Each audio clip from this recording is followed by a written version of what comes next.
Hi, I'm Tim Moore. I'm an Old Town Watercraft ambassador and a full-time fishing guide from New Hampshire. Kayak anglers are probably some of the most innovative and creative people that I've ever met in my life.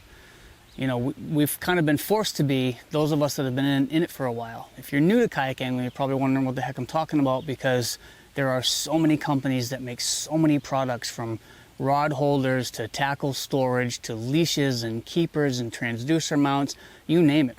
But that hasn't always been the case. 15 years ago, we had to make everything ourselves. We used a lot of bungee and a ton of PVC, and we acquired milk crates aplenty to make crates with rod holders on them. I mean, we had to make everything, literally everything, ourselves back in the day. Now, I'm glad that's not the case anymore. It's great to have so many unique products and to fill so many of the voids in kayak angling, but there are still some challenges that the everyday kayak angler is going to encounter that need to be solved. And I'm going to cover some tips to solve a few of those problems that make my day on the water just a little bit easier. And one of the challenges that kayak anglers have long struggled with is water in rod holders. The majority, if not all, sit on top fishing kayaks made today come with flush mount rod holders somewhere.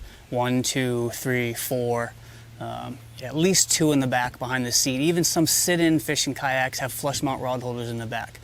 The challenge has always been, when you get water in those, how do you get it out? Most people just flip their kayak over, right?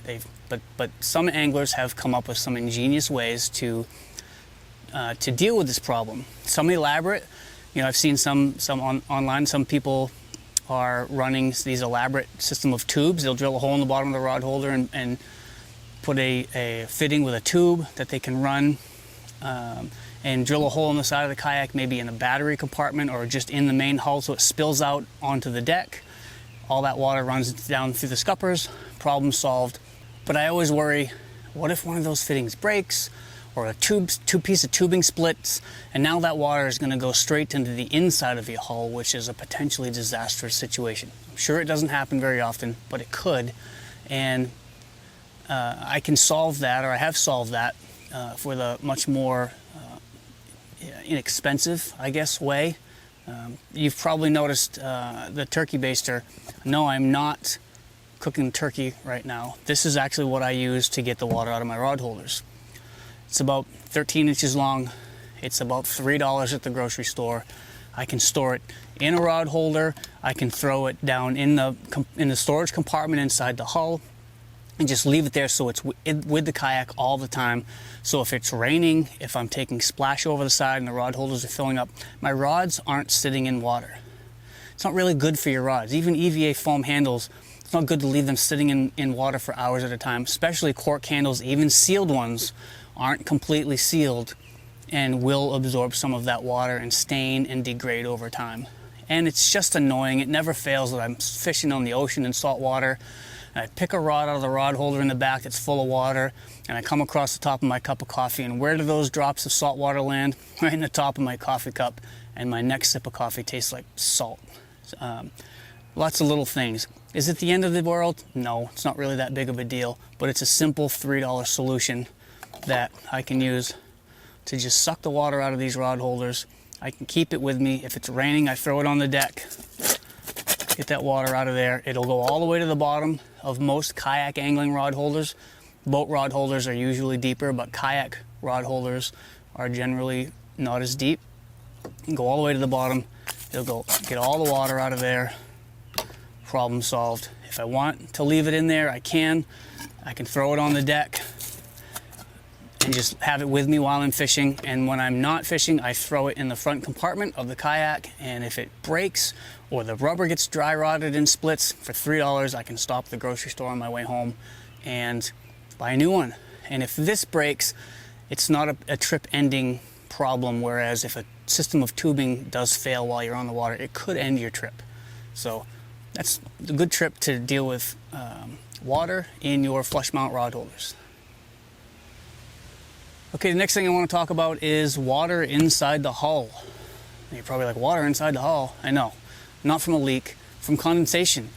Sit on top fishing kayaks have a large interior section that is sealed from water, so it keeps you afloat. The water that hits the deck and drains out, drains through scuppers that are molded through that, so the water never ends up inside, but they will condensate. And they'll condensate quite a bit at certain times of the year. When they heat up inside, if it's to get a moist environment, it draws moisture in, the moisture condenses and collects in the bottom of the kayak. Anything you put in there is going to get wet. It could mold or mildew or stain or rot. You don't want ropes and things like that laying in water all the time, and that's what can happen with these. Now, like with the turkey baster, I'm not washing my car right now. This is a car wash sponge that I think they're about $1.50 at most department stores, Harbor Freight, wherever, online, buy them wherever you want. This stays in here all the time. Every one of my kayaks has one. I've seen them used in an emergency situation where somebody will get a small crack that's letting in a little bit of water. To get them back to the ramp, you can use this to absorb that water. But every so often, I'll look in here and there will be a little bit of water in here. There's none now because I just got done using these for an event at Kayak University this weekend. And they're dry, but you can use this sponge to soak up that water, so you don't need to pump it out or tip it over and use the drain in the back, because nobody likes doing that. Suck all that water out, squeeze it out, throw the sponge back in there. It's with you for the next time. It's a buck or $1.50, and it solves the problem of the condensation that gets inside your kayak and how to get that out. There are all kinds of other solutions that I've heard. You know, some people cover their kayaks. I cover my kayaks. You can leave the hatches open under the cover, so there's some airflow in there. I have mice and chipmunks everywhere at my house, and I know that they will get in there if I leave them open, so I don't. I do keep my kayaks covered though, but still have to deal with that condensation problem. So it's a cheap and effective way to deal with that. Now, if you trailer your kayak like I do, I have 4 on this Malone Megasport outfitter trailer. If you're someone who likes to trailer kayaks, whether you have a bunk kayak or a homemade kayak, you're going to need to secure your kayaks. And many of us, most kayak anglers, use these cam straps. Let me switch sides here so you can see better. These are the Malone cam straps. They just have the cam buckle. They tighten up. They work really well. Most people use these or ratchet straps, which aren't always recommended, but keep the ratchets off of the kayak and you're fine. But as you can see, like with these, they come at a certain length. 12 or 15 or 20 feet long, however long you bought them, and there's a lot of extra strap. There's a long tag end to deal with, and it can present a challenge because you need to do something with this. Now, some people say cut them, burn the end, but I don't know if this is the size of the kayak that's always going to be on here. I might put a friend's autopilot on here. I might end up with different kayaks, like this is the Salty PDL, and this is the Sportsman, the Big Water 132 PDL, and I have an Autopilot 136 over there. I don't know if these are the kayaks that will always be on this trailer, so I don't want to cut my straps because I don't want to have to buy new ones if I need longer straps. So I leave my straps in case I need the extra strap. But once you get them cinched down, you still have to do something with this. Now, I've seen people wrap it a million times. They tie it to the bars down here. They tie 15 granny knots, or they tie a couple and they call it good enough. But what I've also seen is these straps blowing in the wind come loose, and they blow down. And you can't really see that from here, maybe you can, but it can reach the axle, and it will blow underneath the kayak, and the axle will catch this extra strap and wrap it around the axle. When you're doing 65 on the highway, you won't even hear this break from inside your vehicle, but it'll snap it like a piece of thread.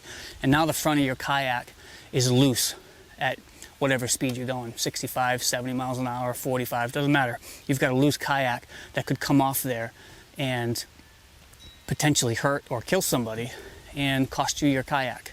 So what I do is, back from my days when I worked on a commercial lobster boat, we used a knot to attach things like extra buoys and gear to the rail called a clove hitch. I'm not going to try to teach you how the clove hitch too detailed right now. You can YouTube it as well, but basically you go under on one side of this with your tag, and then you come around and you go back under on the other side. But now I've created this loop, and you come up through that loop. Now this knot is designed that the harder you pull on the knot tag end, the tighter that knot's going to get. it's going to tighten itself down. And to secure that, I just do a single half hitch. That knot is not coming off, and I can pull my slack over to the other side of the kayak, and you'd be surprised how well they stay just like that. The one on all these other ones that you see, well, these ones are wrapped around and tied, but that's the clove hitch right there. I've just wrapped up the excess. They're all like that. These all traveled an hour and a half at 65 miles an hour, and none of them loosened up. So that clove hitch with a half hitch is going to secure the ends of your straps and cost you or save you from a potentially costly and dangerous situation. So these are 3 simple things that I do to make my time on the water safer or a little bit easier. I'm not reinventing the wheel here. I'm just trying to make things a little bit easier. And hopefully these helped you, and share them with somebody else.